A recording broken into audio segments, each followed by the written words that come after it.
ഈശോ മിശിഹായ്ക്ക് സ്തുതിയായിരിക്കട്ടെ. ഗാഗുൽത്തായിലേക്കുള്ള വഴിയിൽ നിർബന്ധമായും നമ്മൾ ധ്യാനിച്ചിരിക്കേണ്ട കഥാപാത്രമാണ് യൂദാസ്.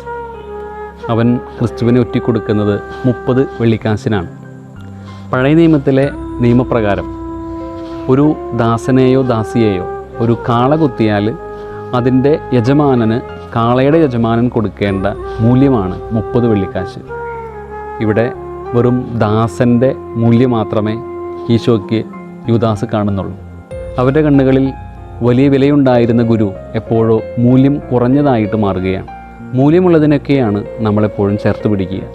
മൂല്യമുള്ളത് നഷ്ടപ്പെടാനായിട്ട് നമ്മൾ ഒരിക്കലും ആഗ്രഹിക്കുകയില്ല. യൂദാസിൻ്റെ മനസ്സിൽ മൂല്യം നഷ്ടപ്പെട്ട ക്രിസ്തു പിന്നീട് അവഗണിക്കപ്പെടുകയാണ്, ഒറ്റിക്കൊടുക്കപ്പെടുകയാണ്. എൻ്റെ ജീവിതത്തിൽ ക്രിസ്തുവിന് ഞാൻ കൊടുക്കുന്ന മൂല്യം എന്താണ്? ക്രിസ്തുവിനും ക്രൈസ്തവ മൂല്യങ്ങൾക്കും ഞാൻ കൊടുക്കുന്ന വില എന്താണ്? ഈ നോമ്പുകാലം നമ്മളോട് ആവശ്യപ്പെടുന്നത് ക്രിസ്തുവിന് ഞാൻ കൊടുക്കുന്ന മൂല്യം കണ്ടെത്താനാണ്. എപ്പോഴെങ്കിലുമൊക്കെ എൻ്റെ വാക്കിലോ പ്രവൃത്തിയിലോ ചിന്തയിലോ ഞാൻ ക്രിസ്തുവിനെ ഒറ്റിക്കൊടുക്കുന്നുണ്ടെങ്കിൽ അതിനർത്ഥം ഞാൻ ക്രിസ്തുവിനിട്ടിരിക്കുന്ന മൂല്യം വളരെ ചെറുതാണ് എന്നാണ്. ഈ നോമ്പുകാലം എന്നോട് ആവശ്യപ്പെടുന്നത് ക്രിസ്തുവിൻ്റെ പീഡാസഹനത്തിൻ്റെയും കുരിശുമരണത്തിൻ്റെയും മൂല്യം മനസ്സിലാക്കി ആ ക്രിസ്തുവിനോടുകൂടി ഈ ജീവിതയാത്ര മുൻപോട്ട് കൊണ്ടുപോകാനാണ്.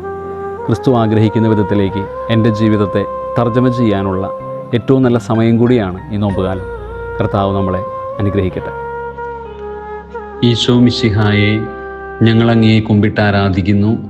എന്തുകൊണ്ടെന്നാൽ വിശുദ്ധ കുരിശിനാൽ അങ്ങ് ലോകത്തെ വീണ്ടും രക്ഷിച്ചു.